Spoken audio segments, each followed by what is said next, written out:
এই পৃথিবীর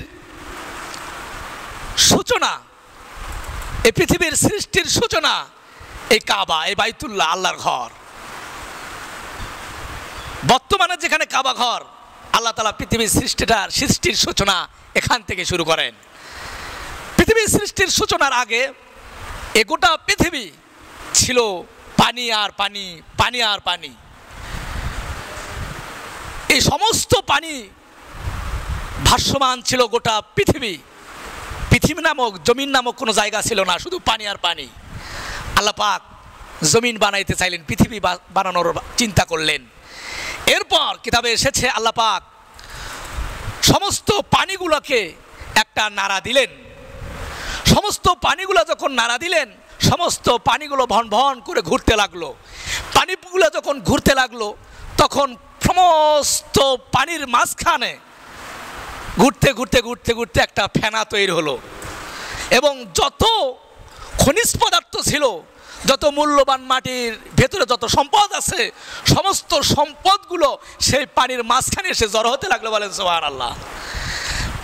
আল্লাহ পাক যখন পৃথিবী বানাইতে চাইলেন, পানিগুলোকে নাড়া দিলেন, পানি ঘুরতে লাগলো। পানি ঘুরতে ঘুরতে ঘুরতে ঘুরতে মাঝখানে ফেনা জমা হলো।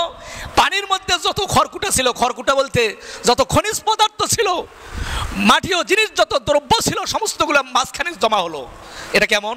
এটা আমরাও পরীক্ষা করতে পারি। বাড়িতে একটা বালতি নেবেন, বালতি নেওয়ার পর পানির মধ্যে কিছু খড়কুটা ছেড়ে দেবেন, পানিটা নাড়া দিবেন, দেখবেন পানিটা ভন ভন করে ঘুরতেছে। যত খড়কুটা আছে সমস্ত খড়কুটাগুলো পানির মাঝখানে আসবে এবং এখানে একটা গর্ত সৃষ্টি হবে, মাঝখানে ওখান থেকে ফেনা সৃষ্টি হয়। তো আল্লাহ পাক যখন পানিগুলোকে নাড়া দিলেন, সমস্ত পানির ভেতরে যা ছিল সবগুলো মাঝখানে চলে আসলো। এরপর ওখানে ফেনা সৃষ্টি হলো। এই ফেনা সৃষ্টি হওয়ার থেকে ফেনাটা জমাট হয়ে একটা ইট পরিমাণ শক্ত, ইট পরিমাণ জায়গা এরকম ফেনা আকারে শক্ত হলো। হাদিস শরীফে আছে সুম্মা দুহিয়াতিল আরদ, এরপর আল্লাহ পাক ওই ছোট্ট একটা ইট পাথর থেকে, ফেনা সমতল শক্ত পাথরটা থেকে সুম্মা দুহিয়াতিল আরদ, জমিনকে আল্লাহ পাক সম্প্রসারিত করলেন। বলেন সুবহানাল্লাহ। এই সম্প্রসারিত হতে হতে হতে হতে আজকের এই পৃথিবী।